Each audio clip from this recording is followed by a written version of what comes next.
Welcome back once again. আর আমার নাম হলো সায়ন। তোমরা দেখছো SnSHD আর রিয়েলমি ইন্ডিয়াতে লঞ্চ করে দিয়েছে X7 আর X7 Pro। দুটো স্মার্টফোন তাদের ফ্ল্যাগশিপ গ্রেডেড স্মার্টফোন লঞ্চ করেছে রিয়েলমি। তো এই ভিডিওতে আমরা আলোচনা করবো যে কেন দুটো স্মার্টফোনই তোমার একদমই কেনা উচিত নয় আর ওয়েট করা উচিত রিয়েলমি 8 Pro আর পোকো F2-র জন্য। খুব তাড়াতাড়ি পোকো F2 ইন্ডিয়াতে আসতে চলেছে, তো কেন ওয়েট করা উচিত চলো দেখে নেওয়া যাক। তো গাইস প্রথমে দেখে নেওয়া যাক রিয়েলমি X7 এর স্পেসিফিকেশন। ডায়মেনসিটি 800U এর সাথে বের করা এই স্মার্টফোনটিতে 64 মেগাপিক্সেল ক্যামেরা আছে, সুপার অ্যামোলেড ডিসপ্লে আছে, 6.4 ইঞ্চ পাঞ্চ হোল ডিজাইন আছে, সামনে 20 মেগাপিক্সেলের সেলফি আছে। তো মোটামুটি গ্রেট ফোনই তোমাদের মনে হচ্ছে, কারণ এর প্রাইস পয়েন্ট হচ্ছে 20,000। বাট আমি তোমাদের বলছি 5টা এমন কারণ যেটা তোমরা শুনলে তোমাদেরও মনে হবে যে না, আমরা একটু ওয়েট করে যাই, এই ফোনটা অতটা গ্রেট নয়। ফার্স্ট, 2021-এ তুমি স্মার্টফোন কিনছো আর অ্যান্ড্রয়েড 10 স্টিল অ্যান্ড্রয়েড 10 পাবে তোমরা। অ্যান্ড্রয়েড 11-এর আপডেট পরে আসবে, অবশ্যই আসবে, কিন্তু এখনও পর্যন্ত আউট অফ দ্য বক্স তোমাদের অ্যান্ড্রয়েড 11 দেওয়া হবে না। নাম্বার 2 হচ্ছে ডিসপ্লে। গাইস 20,000 দিয়ে এখন ফোন কিনছো, এখন 15,000-এর ফোনেও 90 হার্জ 120 হার্জ তোমরা দেখতে পাবে। বাট 20,000 দিয়ে তোমরা ফোন কিনছো আর সেখানে তোমাকে সুপার অ্যামোলেড স্ক্রিন দেবে, that is good, that is really good. But still 60 hertz super AMOLED 60 hertz একদমই নয়। 20,000-এর ফোনে 60 হার্জ স্ক্রিন, নো। নাম্বার 3, তোমরা একটা মিড রেঞ্জ স্মার্টফোন কিসের জন্য কেনো? অবভিয়াসলি সেখানে এক্সপ্যান্ড করতে পারবে স্টোরেজটাকে, ওই জন্য একটু কম দামের স্মার্টফোন কেনো। তো 20,000-এর এই স্মার্টফোনটাতে কোনো এক্সপ্যানশন নেই, 128GB এইটার স্টোরেজ আছে, তার সাথে 6GB আর 8GB র্যাম তুমি যেটা নেবে। তো 20,000-এর যে ভেরিয়েন্টটা আছে সেখানে 6GB র্যামের সাথে 128GB স্টোরেজ, আর এটাকে তোমরা এক্সপ্যান্ড করতে পারবে না, কোনো মাইক্রো এসডি সাপোর্ট নয়। নেক্সট পয়েন্ট অবশ্যই ডিজাইন। গাইজ 20,000 পে করছো তুমি যখন, অবভিয়াসলি অনেকটা বেশি, সেখানে গ্লাস বডি দিচ্ছে না, প্লাস্টিক পলিকার্বনেট দিচ্ছে তোমাদেরকে।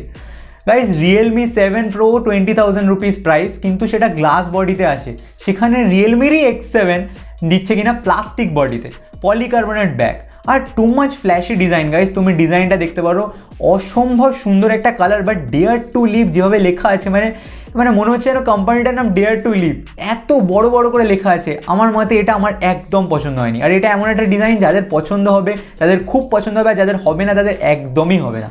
So two much flashy design, আমি বলবো এটার থেকে মিনিমাল ডিজাইনে গেলে রিয়েলমি হয়তো বেটার করতো। আর লাস্টলি গাইস এখানে কোনো হেডফোন জ্যাক নেই। তুমি একটা মিড রেঞ্জ স্মার্টফোন কিনছো, সেখানে তুমি এক্সপেক্ট করবে যে হেডফোন জ্যাক, স্টোরেজ এক্সপ্যানশন এগুলো অবভিয়াসলি থাকা দরকার। তো এখানে কোনো এরকম ব্যাপার নেই, কোনো হেডফোন জ্যাক নেই। সো টাইপ সি 50 ওয়াটের তোমাদের সাপোর্টেড চার্জার আছে, আর আউট অফ দ্য বক্স তোমাদের 65 ওয়াটের একটা চার্জার দিয়েছে, জানি না কেন। ফোনটা সাপোর্ট করছে 50 ওয়াট, বাট চার্জার দিয়েছে 65 ওয়াট, জাস্ট দেখানোর জন্য। এবার চলে আসা যাক X7 Pro-তে। তো এই যে স্মার্টফোনটা রিলিজ করেছে এটা কিন্তু সত্যি খুব ভালো স্মার্টফোন, আর রিয়েলমি তাদের ফ্ল্যাগশিপ ডিভাইসের মধ্যে এটাকে রেখেছে। তো আমি ফার্স্টেই বলে নিই স্পেসিফিকেশন। তো এখানে যে স্ক্রিনটা তোমায় প্রোভাইড করছে সেটা হচ্ছে 120 হার্জের buttery smooth super AMOLED display, আর এই ডিসপ্লেটা তৈরি করেছে Samsung. Obviously it is one of the great displays in the market right now. তো বলে নিই এরপর এর প্রসেসরের সম্পর্কে। ডায়মেনসিটি 1000+, এটা কিন্তু মিডিয়াটেকের ফ্ল্যাগশিপ প্রসেসর, আর যদি তোমরা গেমিং স্মার্টফোন চাও তো এটা one of the best gaming smartphone under 30,000 right now. কারণ এখানে তোমরা ডায়মেনসিটি যে প্রসেসরটা পাচ্ছ এটা ডায়মেনসিটির ফ্ল্যাগশিপ লেভেল প্রসেসর, আর এখানে তোমরা ঘন্টার পর ঘন্টা গেমও খেলতে পারবে। 65 ওয়াটের চার্জার তোমাদের দিয়েছে, আউট অফ দ্য বক্স তোমরা পাবে, আর সাপোর্টেডও আছে। ব্যাটারিও বড়, মোটামুটি 4500 something mAh battery. It is great phone. চিন একদম অল্প। পিছনে যে রিয়ার ক্যামেরাটা আছে সেটা হচ্ছে 64 মেগাপিক্সেল, সোনি 686, ঠিক আছে, সোনির IMX 686 সেন্সার আছে। সো ক্যামেরা কোয়ালিটিও খুবই ভালো হবে। তার সাথে কোয়াড ক্যামেরা সেট আপ আছে, 8 মেগাপিক্সেলের তোমাদের একটা ওয়াইড অ্যাঙ্গেল ক্যামেরাও দেওয়া হয়েছে। সাথে তোমাদের সেলফি যে ক্যামেরাটা দেওয়া হচ্ছে সেটাও খুবই ভালো, সোনি IMX 486 সামথিং সেন্সার আছে।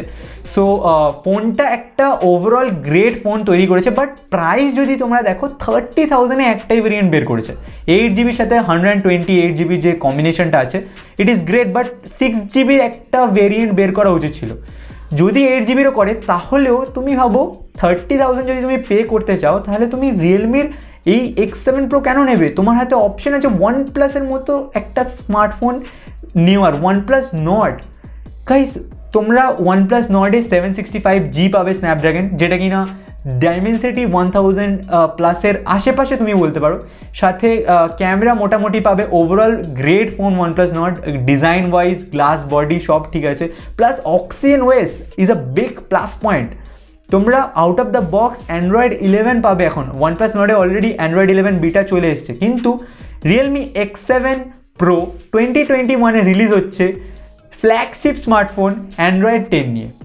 ওয়াও, Android 10 2021-এও 30,000 প্রাইস করছে। যদি 25,000 করতো তাহলে আমি তোমাদের অবশ্যই বলতাম যে গো ফর ইট, এটা হচ্ছে 25,000 বেস্ট স্মার্টফোন। কিন্তু 30,000 যে করেছে, 5,000 রুপিজের যে এই বিগ গ্যাপটা রেখেছে, এটাতেই মার খেয়ে গেছে। কারণ যে ফোনটা স্পেসিফিকেশন ওয়াইজ খুবই ভালো করেছে, কিন্তু এত টাকা দিয়ে কেনার কোনো মানে নেই। এমনকি নর্ডেরও একটা 25,000 ভেরিয়েন্ট আছে, সো একটা আলাদা ভেরিয়েন্ট বের করতে পারতো কম দামি। এখানেই মার খেয়ে গেছে X7 Pro। তো এই দুটো স্মার্টফোন এখন তোমরা কিনো না, এখন ওয়েট করো Realme 8 আর 8 Pro এর জন্য। ওই দুটো স্মার্টফোন অবভিয়াসলি এর থেকে বেটার হবে আমি বলতে পারি। প্রাইস টু পারফরমেন্স রেশিও এর থেকে অনেক বেশি থাকবে। আর সাথে সাথে পোকো বের করছে পোকো F2 স্ন্যাপড্রাগন 888 দিয়ে, তো ওটার জন্য তো তোমরা অবশ্যই ওয়েট করো।